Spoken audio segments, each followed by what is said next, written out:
Happy Thursday. What's up, Benjamin? I just realized that I did not activate our new background. Ooh, And no, not this one. Was this the one we did last week? yes, that's the same we had last week. Okay, yeah, this is less distracting, no? All right. So, Actually, I just realized something. We're going to talk a lot about basketball today. But did you catch the mega play-in game this morning? LeBron versus Steph. of course, I woke up early to watch the game actually, and You did. it was Like really it started. Tip-off was at 4 a.m. yes. I mean, I for us, didn't yeah. I didn't watch the first quarter, but I joined in the second one. Nice. Yeah, LeBron with drained his longest three of the season, 35-footer or something. Yeah, and shortly before there was a bad foul by Draymond Green. So Yeah, poke him in the eye. yeah, so it was actually interesting that it wasn't called like a flagrant one, and also Draymond already had a technical foul. So, yep, but he got his revenge, right? Yeah, the king always. He has something over Steph, and like even after he drained the shot, just the way Steph turned and like looked at him like, "You are my nemesis."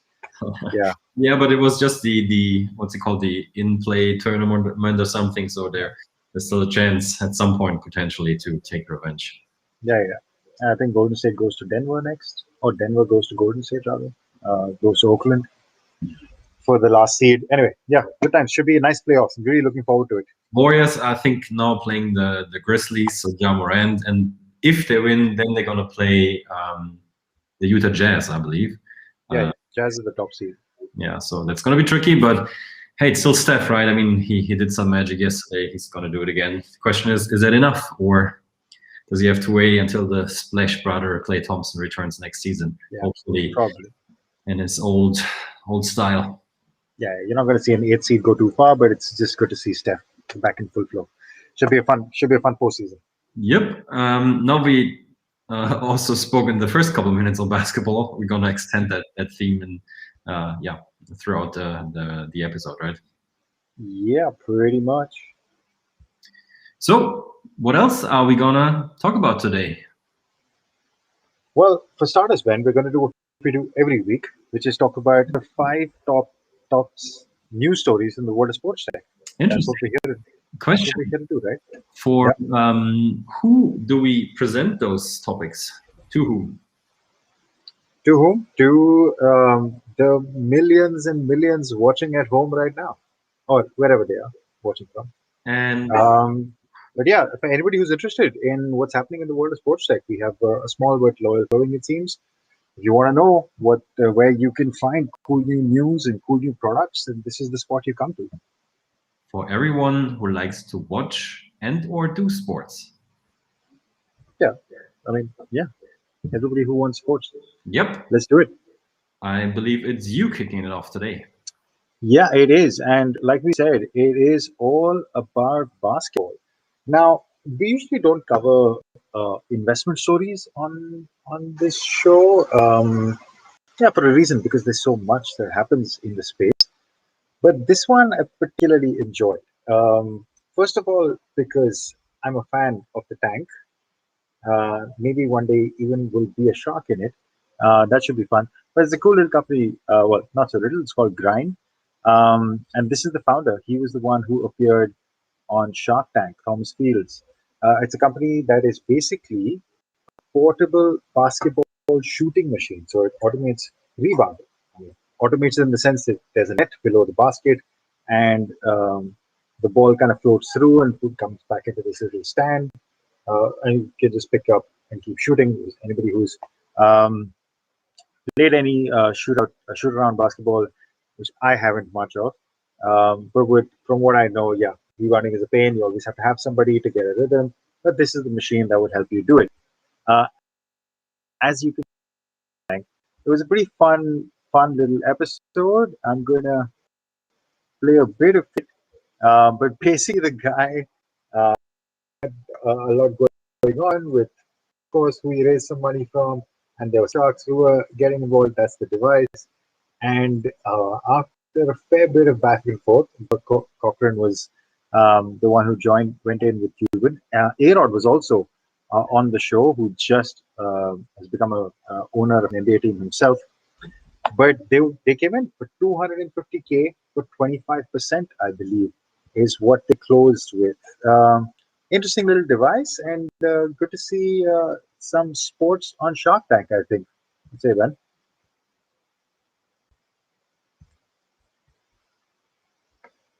Edwin, are you with us? Oh, You want to come back and tell us what you think? your voice was breaking a little bit, so I didn't. Sorry about that.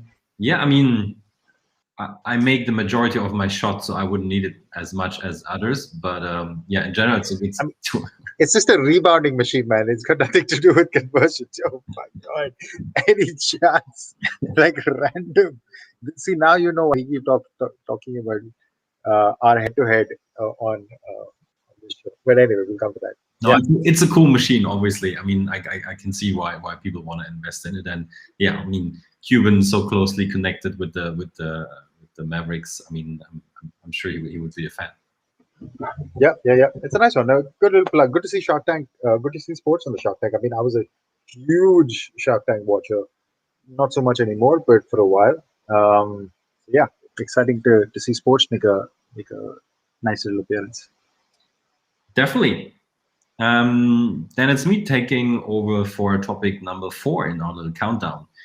I believe it is. I'm gonna switch from basketball to tennis, and there is an interesting partnership that was recently announced by the German Tennis Association and a startup called Wingfield. And I'm quickly gonna show you what Wingfield actually does. Let me quickly load the video. It is a connected tennis court, a smart tennis court. So how does it exactly work? As you're gonna see here, there are those little machines attached to the net, those poles, and all you have to do is to check in with your phone, as you just saw, and then those 2 poles basically do all the magic. They track your shots, your speed, how you move, the speed of the ball, which side of the court you're playing the ball, and all the good stuff that you would like to know about your tennis game. And what is so great about it is that you don't have to worry about, I don't know, adding some device onto your racket or measuring something with your smartwatch. And at the end, you even get video summary, as I believe. So basically everything that you want to have as a tennis player. And the great thing is, at least for Germany, is that they announced, like I said, this partnership with the German Tennis Federation, which means that the smart court technology by Wingfield is the official partner for matches in the country's national ranking system. So before that, you had to go to specific tournaments, and there you were recorded, or your results were recorded. Now you just go to a Wingfield approved smart court, and you can play official matches. And it seems to be safe. No results can be faked. So I assume they can also review those matches. So yeah, I think cool tech, and we've been following Wingfield for quite a while. They've been part of I think the very first Lead Sports Accelerator. Ron, I don't know if you remember meeting Mike and his team back then, but I think we definitely have to ask those guys if we can actually test their court. So I would be super keen to test it, and on top of that, some other tennis solutions as well. Yeah, exactly. Like you said, I mean, we've known these guys for ages, and again, not much of a tennis player can whack a ball around, but I think it would be cool to actually see and actually try out the device. I haven't seen it on any tennis courts around us, but I think this is the point with the partnership, right? It'll be on all tennis courts anywhere, any authorized official tennis courts. Yeah, I mean, I think they have over 100 tennis courts just in Germany, which is good already. Numbers are growing, obviously.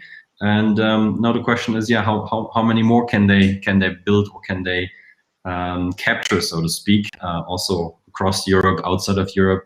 I believe they have some connections in the US as well. So yeah, seems like a very cool solution. And like I said before, if I only have to tap in with my phone, I think that's nice. Yeah, exactly.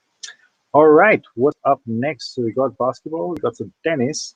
Yep. And now we're going to go into some AR. We've actually got, oop, there we go. We've actually got, we found this story pretty interesting where Google was doing search of, like, I don't know, there's so many random ads at the wrong time.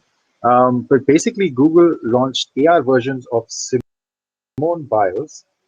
If you look at devices from Saturn, notes on the story. But Google rolled out AR versions of Simone Biles, Megan Rapinoe, and Naomi Osaka if you search their names on Google. Basically, that's what it looks like. It seems a bit better now. But that's something it looks like. Basically, you can do this, and we actually tried this ourselves. It was super, super cool. So if you just Google search them, this is how their devices show up. And in fact, we recorded a video which I can play for you. This is something that while Ben and I were working today, we were, and this is exactly what it looks like. You search that name, and you've got Megan Rapinoe.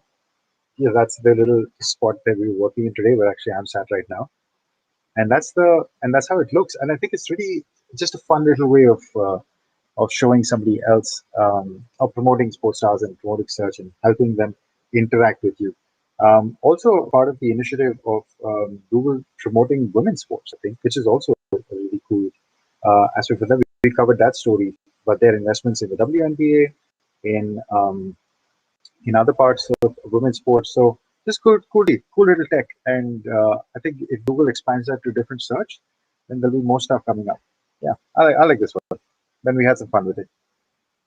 Absolutely, it was super simple, super easy to use. Only one thing is that, so I'm using an iPhone. I had to download the Google app to use it, and for you, right.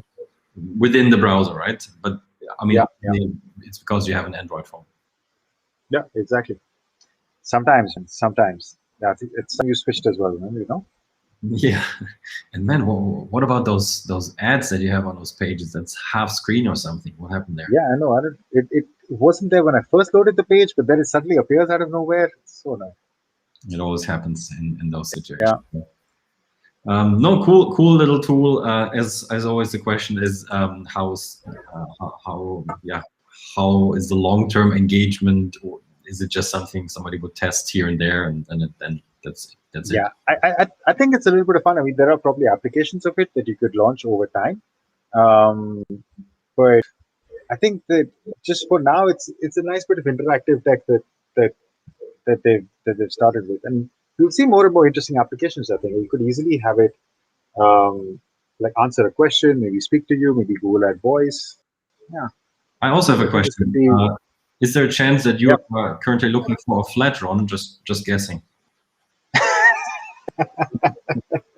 Yes, that is true, Ben. How did you figure this out? It's incredible that you have telepathic connections, it seems like. Yeah. I know you for a while now, so I don't know. So if anyone in Berlin has a flat 4 on, please, let me know. I'm house hunting. In Flowerberg, Neukölln. I guess you're looking around €1,000 a month. That would be great, right? Yeah, something in that range. Why not? Yep. All right, cool, sweet. Next topic then. We're going back to basketball, and this is one that I like very much, and I'm also looking forward to test it. The Euroleague Basketball, let's say the prime basketball league in Europe, and probably after the NBA, the best one that there is on this planet. Hope it's fair to say.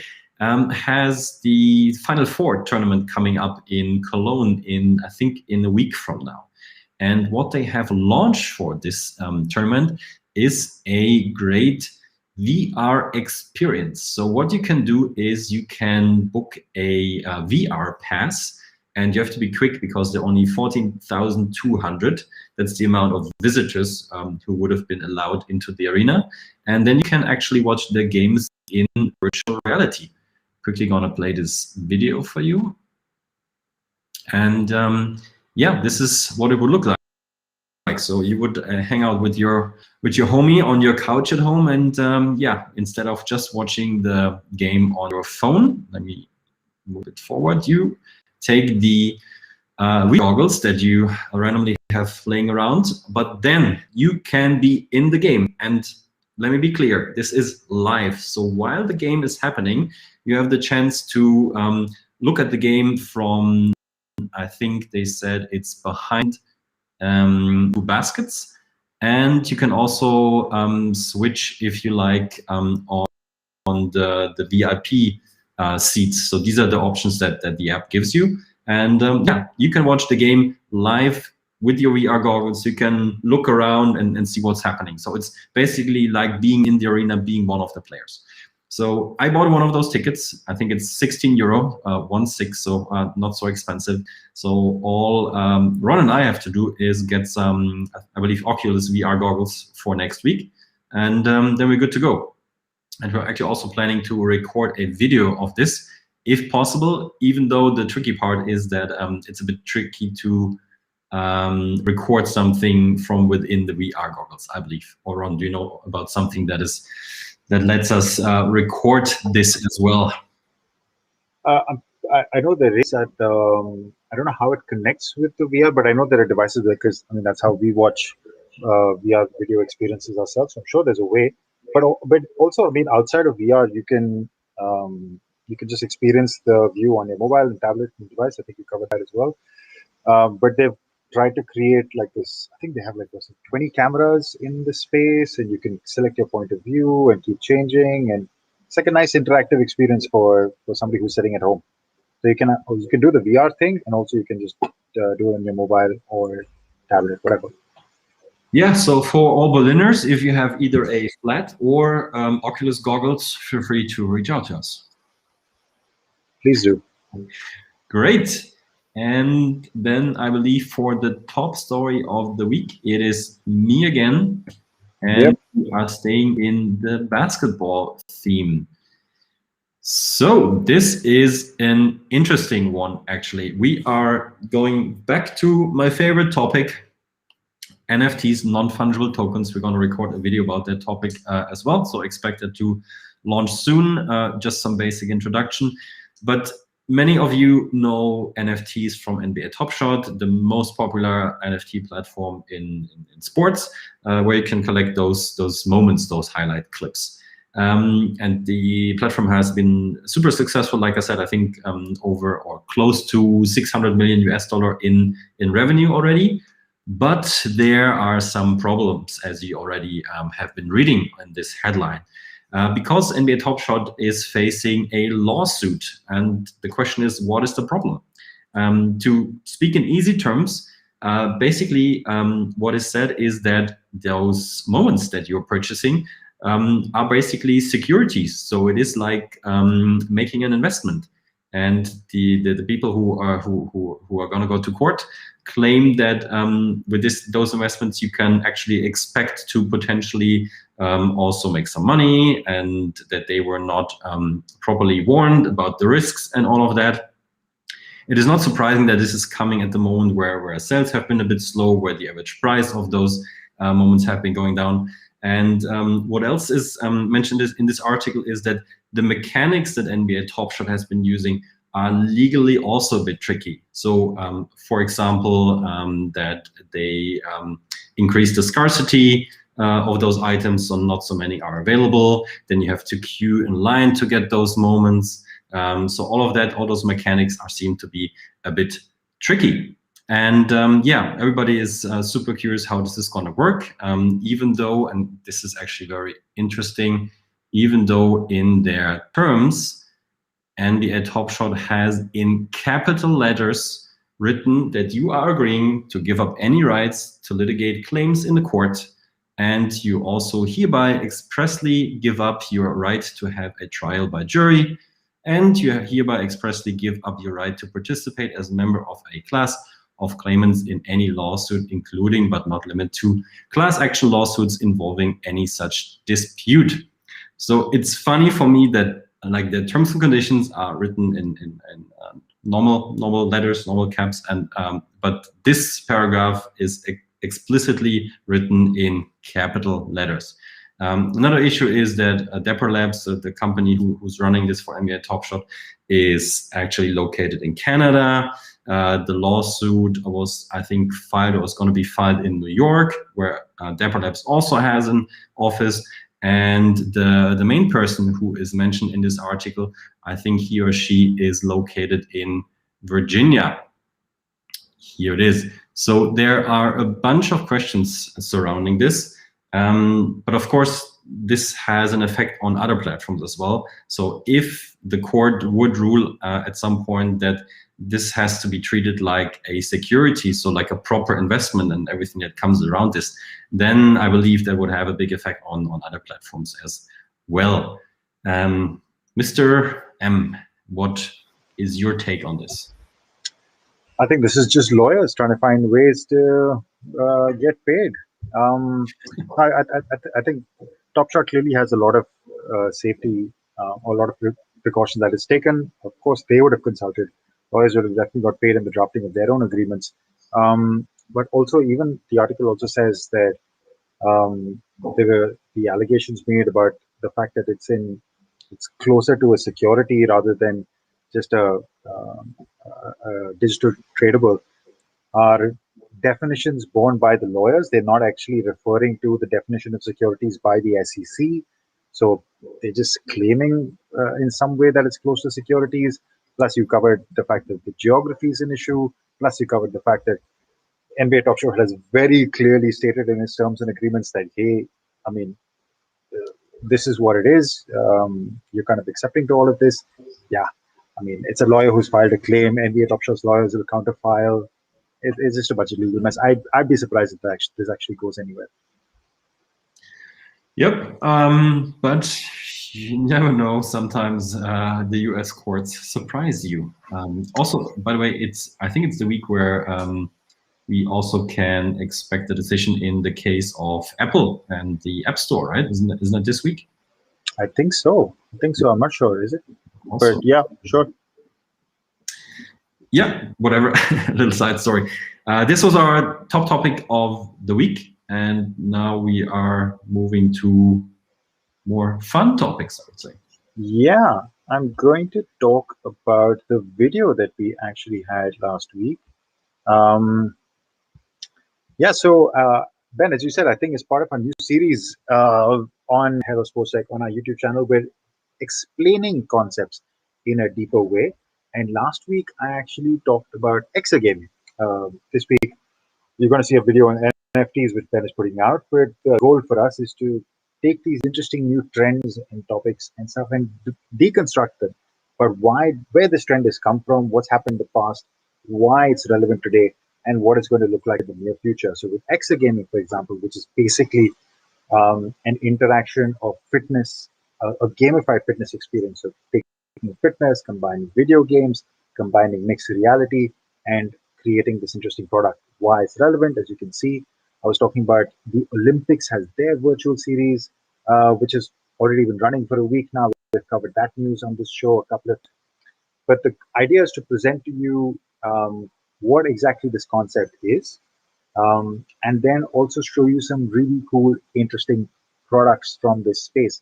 So that's what we do on the show. There are 3 companies that we talk about. Yeah, the first one is FitXR, which is this company, as you can see, you're immersed in this VR world. In fact, Ben, if you actually get a set of Oculus glasses, we should check out FitXR as well for sure. We test out another one called Play Pulse. If that one's up in time, which is basically a smart exercise bike where you're gaming while exercising. It has this whole social connect, that's the bike. And a third one was Spheri, which is an exocube where you're immersed in this world, which is, yeah, I mean, there are 3 walls playing around you where you're interacting with fitness devices or interacting in this fitness world and gaming at the same time.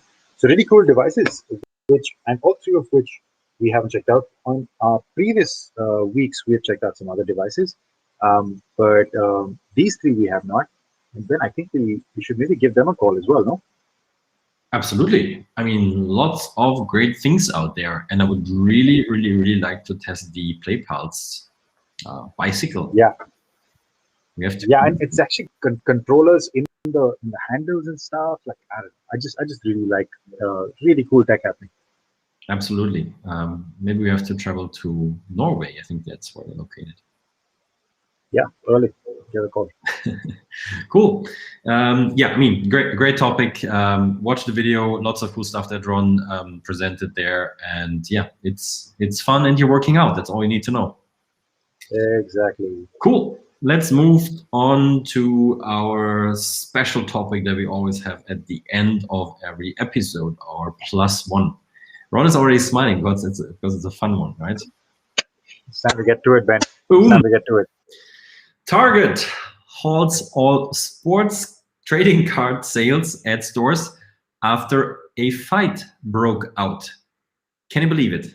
So some guys, there were not so many details in that article, wanted to buy trading cards. I don't know if they did or not, but in the parking lot, they got in a fight over those trading cards. I don't know what was said, who, I don't know, offended whom, or who thought or felt offended. But, and here comes the interesting part, let me scroll through it. One man was injured in the fight, which reportedly only ended after he accessed his gun.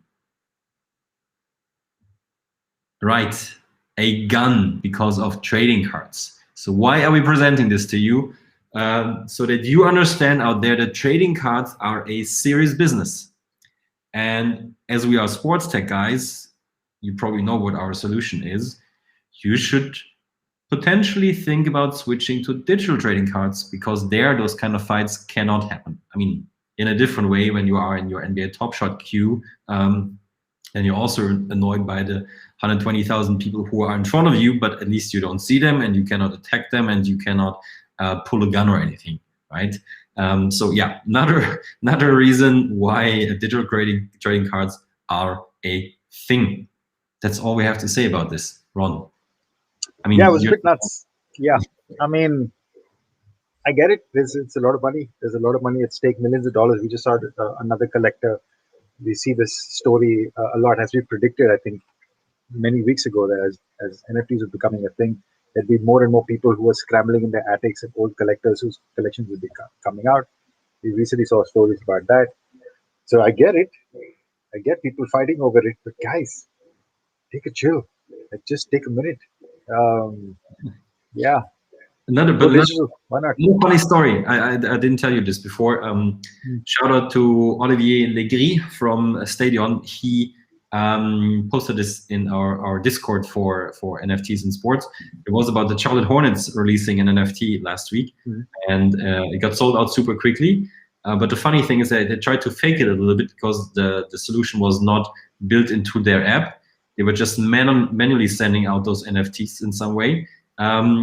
But everybody who was faking their GPS to be in or around that arena all of a sudden had access to those NFTs, instead of the ones who actually had the tickets to the game. So they were trying to get away with this, selling it to everybody who was in the arena. But some guys were smart, figured it out that you would also have access if you would just fake your location to be in the arena. And it was sold out in minutes. Lots of fans were frustrated and didn't work out so well. So again, collectibles, also digital ones, are heavily sought after. I mean, where there is tech, they'll always find a hacker of some sort, or a hack at least, if not a hacker, a way to get around the system. There should be more interesting stories in this space, I expect. Yeah, and believe it or not, it seems like we are staying under half an hour in this episode. We have 20 seconds. Let me tell you that there is a website that is called niftysports.co if you're interested in NFTs and sports. And that is it. Can we make it under 3 minutes? I think we just about did. Also check out our YouTube page, Hello SportsTech. Don't miss that shout. I think we just got over. Ben, it's time to sign off. Ciao. See you next week, guys.